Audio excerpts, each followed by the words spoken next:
With training camp, there's rookie players already showing up for camp. What's left on the agenda for most teams' summer vacation is continuing to figure out what can be done about the Kansas City and its three-peat opportunities and how they can thwart it. Would you believe that the team that participated in the Super Bowl last season against the Chiefs has little doubts that they can thwart this attempt? I don't believe anything. Well, apparently Kansas City Chiefs fans don't believe it. Want to find out why I believe the 49ers can knock off the Chiefs? Stay tuned on Gridiron Gab Pro Style. The autumn winds move like the thunderous waves of Neptune's sacred palace. And here, amongst the blackened soil, lies the ragged hands, worn, torn, and callous. They await with cunning and vicious prowess, for the warriors have returned.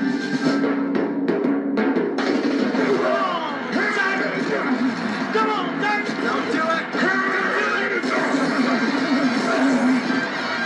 Woo! No way! Woo! 85!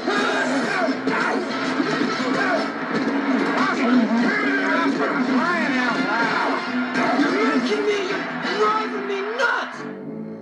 But behold, Welcome back, everyone.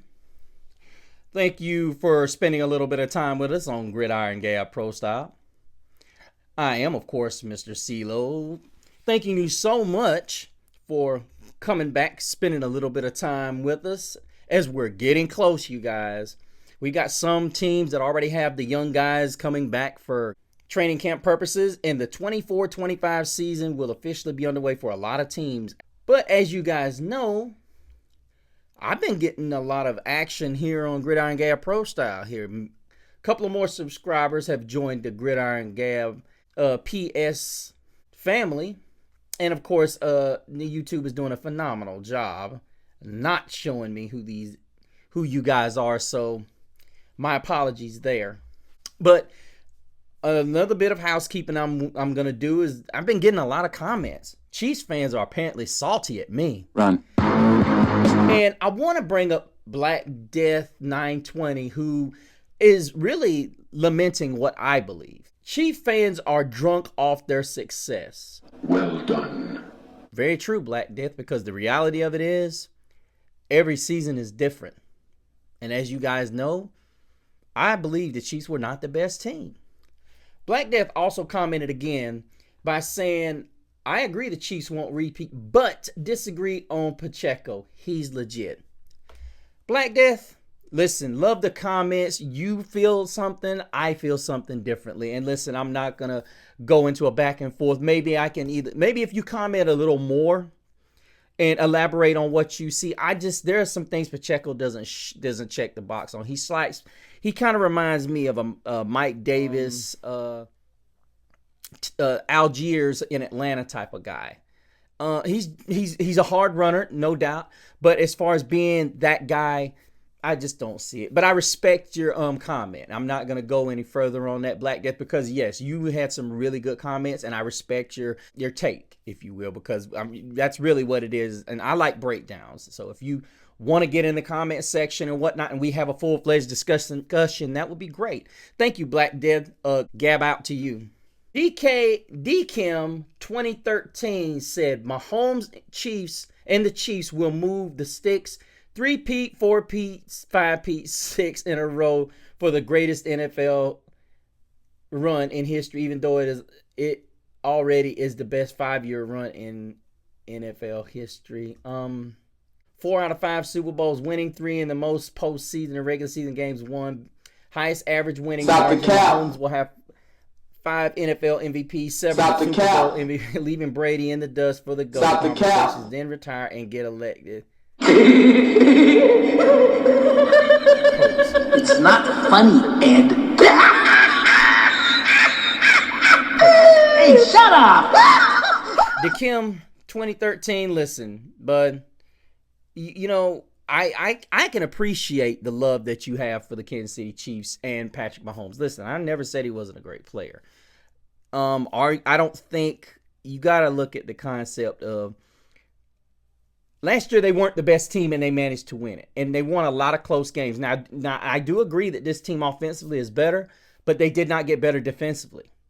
So with that being said, we can sit here and we can discuss this, and I can possibly teach you what is going. I can, give you an analysis of what these other teams are going to do, starting with the show that we've got here, or maybe you can go back and look at my Ravens analysis, as well as my Miami analysis, as well as the other analysis to come.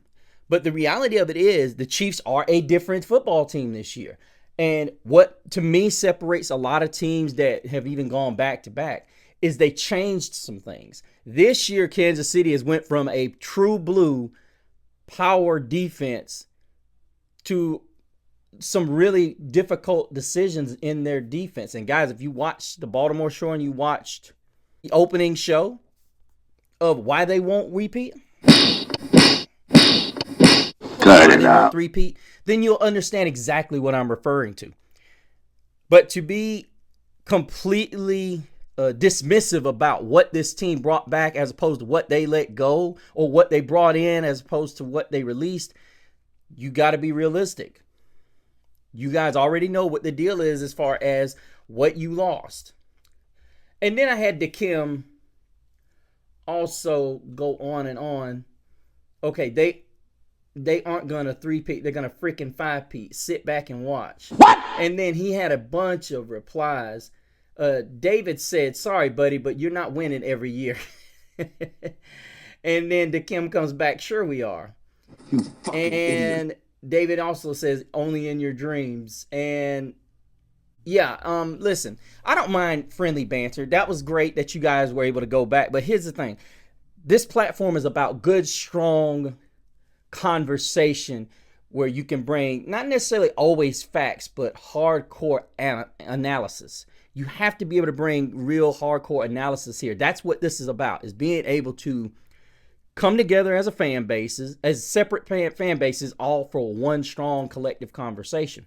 Which is why I go on to platforms on Facebook, and I like to get a lot of feedback there. And that is what drives me, guys. I love the conversation that we have going right now. And to me, it is so much fun. It is just absolutely just, whew. It just blows my mind. And just like all the conversations we're having on this show, you guys, it has been so much fun to. Marcus Molino laughed at the fact that the Ravens could swoop in and as a top contender and beat the Chiefs, stop the Chiefs 3-peat. Well, see, and this is the thing. We can laugh at this concept, but if you can't put any words behind it, because this is the thing most people don't understand, is that the Baltimore Ravens only lost that game by 7. But go back and watch the show. I'm not going to get into redoing this because this show is about the San Francisco 49ers. However, let's get to Justin, who says, Ravens choke in the playoffs. Chiefs play the best under pressure. Don't be dumb, bro. You don't have to answer that question. Okay. First, to make that kind of statement, Justin, the reality of it is it's not being dumb, because let's keep it real. What's dumb is you believing that the Ravens actually choked. No, let's look at the numbers. The Ravens actually outgained your Chiefs. Fact. Number 2, the Ravens turned it over 3 times, yet only lost this game by 1 possession. Number 3, they had the ball just outside of the 35, just inside the 35-yard line. I would even venture to say inside the 25 twice. 2 turnovers. So this whole notion that you just dominated this game and that they just choked it away, and not to mention Ty Mumpkin ran the ball 16 times. This is a team that ran it over 30 times majority of the season. You don't get it, do you? Oh, really? So to call me dumb, if I'm believing that, come on. If anybody sounds dumb right now, bro, it's the guy that I just gave 3 reasons to as to why the Chiefs squeaked out of there. So it's not anything to do with what Kansas City did. It had everything to do with what Baltimore didn't do. Outstanding. So check yourself before you call me dumb. Now, these are the type of conversations I don't mind having, but you leave the verbiage out of it. We don't do name calling over here. Now, we'll talk trash, but to say somebody's dumb and you don't even have a real take or an educated take or even a knowledgeable take on something, to me, that's dumb. You can't handle the truth. Now, moving on. But thank you for the comment. If you think the Ravens this came from Rick, you need your head checked. The Ravens couldn't even stop the repeat. What the Ravens need to do is make sure they don't play like a dog with its tail between its legs. Because if they do, nobody, and I mean nobody, is going to take them as serious Super Bowl contenders. Why don't you explain it to me? Another comment from the feelings of a fan. Rick, I didn't see a Baltimore Ravens team that tucked and ran. I see a team that had 3 turnovers. I saw a team that didn't do it. That went away from its tendencies. That's what I saw. I didn't see a team that tucked its tail and ran. I looked at the 2 most important games that the Kansas City Chiefs won, which was the Super Bowl and the AFC title game. And all I saw was that a defense that was that good and an offense that did just enough to win. Excellent. Admirable. But the reality of it is, don't talk like you ran away with either one of these games. You did not, especially the Baltimore game. I don't understand why you guys have such arrogance. Maybe, just maybe, and then there's Justin again saying, now that was his comment from before, my mistake. But then it goes back to Black Death. Chief fans are drunk on their success, and I'm beginning to think they are. Don't become New England Patriot fans. Please don't. That is annoying. That is so annoying. Take your victories and just walk in with stride. Act like you've been there before. When you win, act like you've been there before. Winner! Right now, you're so drunk you don't even see your deficiencies on defense. And one of the teams I'm about to talk about right now, if they get another crack at you, they're going to beat you. Game over. Supreme victory. Perfect. But anyway, you guys, let's get into the topic of discussion tonight, which is how the San Francisco 49ers can rebound and dethrone the Kansas City Chiefs. Well, let's look at it theoretically. Now, everybody is probably kept up with the 49ers because of the chaos that has ensued with Brandon Ayuk. Many of you guys that if you've been keeping up with the happenings in the NFL, Brandon Ayuk has requested a trade. And this is just my look. Do I think Ayuk, we've had guys I've listened to that have said that the 49ers can't do this without him. I think you've heard several analysts on ESPN, including Pat McAfee, that have said that the 49ers will indeed be very hurt. And I don't disagree with that. I think it's not to the extent. And I know what a lot of people are going to say, well, who are they going to get to replace him then if he's requesting a trade? Well, Jawan Jennings has shown some major promise, and we can't even exclude that. Now, I do agree that rookie Ricky Purcell is not Brandon Ayuk. I do agree with that. But I think probably the one thing that gets kind of overlooked is what he does bring to the table.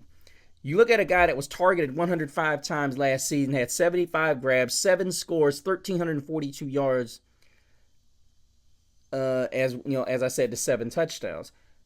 He is the number one. Everybody understands that Deebo Samuel is a lot like Christian McCaffrey. He is a weapon.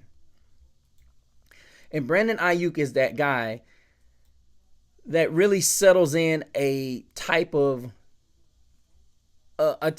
player. Well, he allows Deebo Samuel to be the type of player that he is, not primarily relied on as just a wide receiver, but a change of pace type of guy, much like Christian McCaffrey is. Because here's the true blue, is you're looking at a guy in Deebo Samuel who had 60 grabs last season and had 7 touchdowns to his own right. But Deebo's not a guy I don't want to say he has bad hands, but he's a guy that I don't want to say he's not a crisp route runner, but he is just not your typical wide receiver. He's not. I put it like this. I do think Christian McCaffrey's a better route runner than Debo is, but the reality with me, and the way I see it is Debo is what you consider just a weapon. You know, DJ Moore is a weapon, but DJ Moore is borderline elite when it comes to route running. Debo is still struggling with that in a lot of sense. I mean, I don't see him as an elite route runner. And then we look at McCaffrey, who had 67 grabs last year and 564 and 7 scores himself. So Debo is able to be who he is because they have Ayuk, and as well as Christian McCaffrey being such a great receiver out of the backfield, which makes Ayuk such an important piece, because if Ayuk is not there, Debo has to go back to being the number one, and he's not able to be that primary Swiss Army knife type player, which makes San Francisco so tough to defend, to the point that people were asking, why was Debo Samuel only touching the ball a handful of times in the Super Bowl? That was something that I questioned. But before we get to the Super Bowl, let's get to the findings that we had for the 49ers. Probably two of the biggest losses, well, I would say biggest losses that they had was interior defensive lineman Javon Kinlaw, as well as Eric Armstead. These losses are going to be huge, and you could even argue Grandy Gregory. It's got to be a situation where the 49ers have to look and they have to say, okay, can we recover from this? And you could even say Sebastian Joseph Day is a somewhat significant loss, because that hurts that team's back the back end, the middle of that linebacking core, which has been so dominating in times for the 49ers, back behind that defensive line that they have, you guys. That defensive line has continued to get pressure with 4, which is so critical when you look at the coverage that they play. And now the 49ers have gotten relatively chopped away at as far as that secondary goes the last couple of years. They've had some serious departures in that secondary. Now, having said that, let's look here at what they gained on that defense. You now get a 10 sack Leonard Floyd coming over from Buffalo.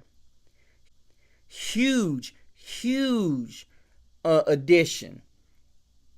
Not to mention, Leonard Floyd is going to be backed up by second-round pick 2022 Drake Jackson, a guy whom they're still waiting. He had some flashes last year, had some moments, but he's 23 years old.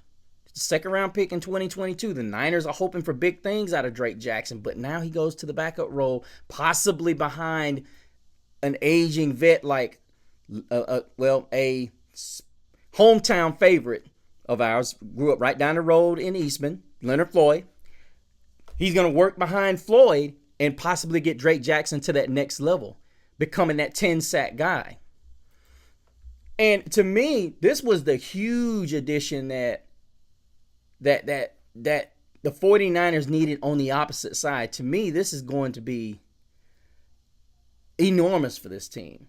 This is going to be enormous. I think Floyd found something when he played with the Bills. I think a lot of what it was is Floyd was finally playing in a situation where they said, okay, this is your position. Same thing, except this time he's playing beside Nick Bosa. He's playing on the opposite side of Nick Bosa.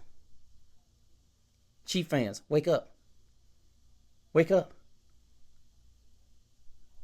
This is the guy that is going to seriously put some serious pressure. And as I said, Kansas City's offensive line was suspect at times. And they're suspect this year. And now you put Leonard Floyd and Nick Bosa on the same field. I'm going to say it like this. If these two guys stay healthy, along with the depth of Drake Jackson and Edo Gross-Matos. Yes, I totally forgot to bring up Edo Gross-Matos.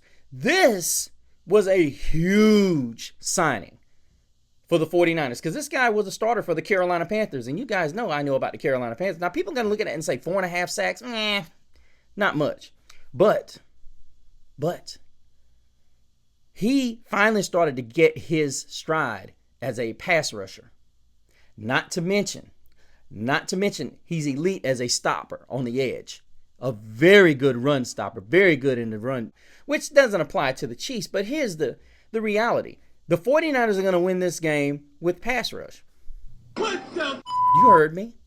And this is where I will defer to what the Chiefs lost. Now, most people are going to say, okay, the Chiefs lost this and they lost that. Now, here's the tricky part. The 49ers have $31 million in cap space. Now, I want you guys to look at something that's really important, and I did not want to bring this up just yet, but I have to. Who cares? I'm not sure about the cornerback situation of the 49ers. I would be a little bit hesitant. But with that kind of money sitting out there are 3 guys out there that if I'm San Francisco, I am on the phone. Xavier Howard, Adoree Jackson, and Stephon Gilmore. There is no way, if I'm the 49ers, I am comfortable with what I have in that secondary right now. There is no way. Now, here's the thing. Charvarius Ward, cool. Ambry Thomas, not sure. He's had his moments, but I'm not quite sure. I'm not really sold on that. I would have to go out and take a real look. Jair Brown, yeah. Even Hufanga. That's fine, but the only issue I've had, like I said before, is the opposite corner position. I think ultimately the 49ers need to take some of that cap. Lynch needs to take some of that money. Listen, you can't take it with you. You need to go ahead, knock yourself out, and get this deal done. Just get it done. It doesn't do you any bit of good. You don't get no carryover from the salary cap. You don't. I mean, you don't want any of these other teams to snatch them up, do you? I mean, look, you got the Lions with a substantial amount of cap space, the Packers, the Eagles. You don't want to do that. Now, this is the other reason I feel like the 49ers, I believe the 49ers in a repeat will take out the Kansas City Chiefs. Let's go back to the scene of the crime, the Super Bowl.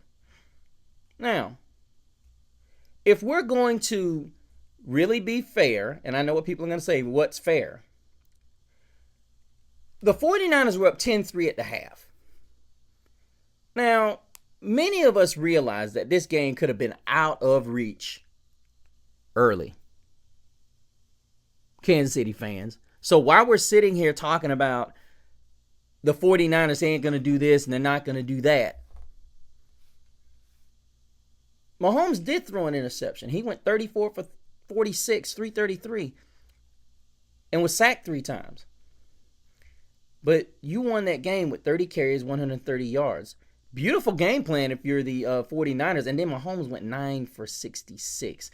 McCaffrey was 22 for 80 yards. They had 31 carries, 110 yards. Not bad. My biggest issue with this is Deebo Samuel. Look here. Deebo had 3 carries for 8 yards, and he touched the ball 3 times for 33 yards. That's 6 times. Now, I don't want anybody to sit here and overanalyze what I'm about to tell you. McCaffrey had 8 grabs and 22 carries. He had 30 touches. Why has Deebo only got 6 carries in this game? There ain't no way that he's got the second most touches on this team. And it's by that large of a margin. Can't be. He cannot. McCaffrey can't have 22 more carries than than Deebo Samuel. That can't happen. Not saying that Christian McCaffrey is not elite and the ball's not his hand, but you have to disperse it differently. That is the reason why when you made the Christian McCaffrey trade that happened. And now there's going to be a Kansas City Chiefs talking about, oh, well, stop crying at this and that. Listen, I know Shanahan has cursed himself in big games, but he will not make that mistake again this year. He's going to understand that distribution of Deebo, a more even out distribution between Samuel and McCaffrey is necessary. Whether Deebo was hobbled or not, you have to get him the football. If he gets hurt on one carry, guess what? He doesn't do you a bit of good if he's not touching the football as more efficiently than he is. You have to get him more involved. And they will. That is why I'm selecting him. And then not to mention, Christian McCaffrey's not going to lose a fumble in a big game like this. And the muffed punt was another one. So you're talking about 2 turnovers to 1. Well, excuse me, it was 2-2, excuse me. 2-2 in the turnover battle.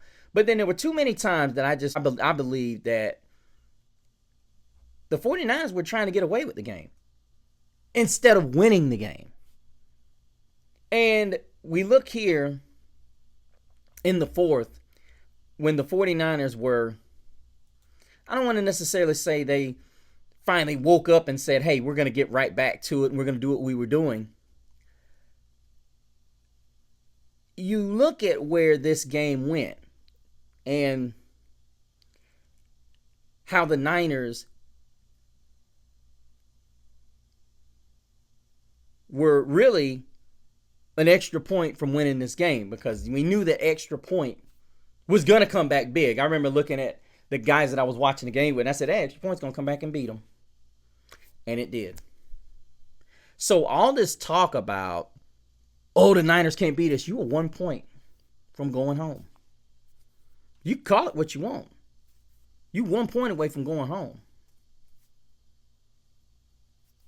1 point. And you almost ran out of time. You were fortunate that that ball was thrown the way it was thrown and that Hardman made the grab. But I'm not going to go deep into that, but all I'm saying is that if you go back and watch the Super Bowl, there was only one time I felt like that the Chiefs had this game under control. And that was when it was over. I never once thought that the Chiefs were in control of this game. Even when they came back and took it.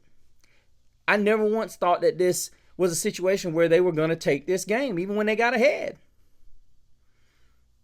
I'm dead serious. That was not a moment because let's look. When they got the ball back, they came back and they just went right down the field, 16-13. It was almost like Shanahan was saving, hey, let's lull them to sleep. Let's not do anything to lose the game, and which is a pretty decent game plan. But I just believed he got too conservative too fast. That won't happen this time. But here's the reality. This is where you want to be conservative. Because this Chiefs team does not have a good back end. They don't have a true number one lockdown corner. They're missing pieces in the middle of that linebacking core. And San Francisco will take advantage if they go into a game with them. Don't believe me? Don't believe it will happen? Just go back and watch the Super Bowl. And I also believe that you're going to see more of Brock Purdy's feet in the next go-round. I do believe the Kansas City Chiefs can attack this secondary if provided they don't sign a guy on the opposite side. If the 49ers hear this and they know that they've got the cap space and they sign a Stephon Gilmore or an Xavier Howard to go opposite Eric Armstead, Yoo-hoo! I'll make you famous. to go opposite Travarius Ward, Damn, I'm good. I don't think so, Kansas City. No three-peat for you. And that's how San Francisco will close the door on a mighty Chief three-peat. Bruh. Let me know what you guys think. Comment down below the show. Let me know what you think. Chief fans, let me have it. I already know. I love the comments, you guys. Guys, if you are friending and joining the Gridiron Gab Pro Style family, please add yourself to the Facebook group as well. It's of the same name, Gridiron Gab Pro Style, as well as comment on that, post on the show. So we love to hear what you have to say. As well as go to my Instagram at Mr. CeeLo on Instagram and let me know what you think of the show. Whether you hate it, despise it, or you just think I'm a straight dummy. That's fine too. As long as you do it on my Instagram. Please don't do it on my show because this is my platform. I would respect you if you had a platform. Now, I do go on certain platforms and tell analysts that their analysis sucks and I will give them reasons behind it. But I don't just say because I'm in my feelings. Seriously. But guys, I'm definitely grateful. Keep them coming. Keep the comments coming. And but join us again next time, you guys, as we continue with our 6-part series with part number 5, as we close out the top 5. As if you guys have been watching the shows, you already know which team this is going to be. But until the next time, same Gab channel, same Gab platform. But behold, there is a warm breeze that comes from the west. The blazing sounds of victory fuel their everlasting quest. It is a call to arms, for they are here. An army that has the will to challenge and the will to dare.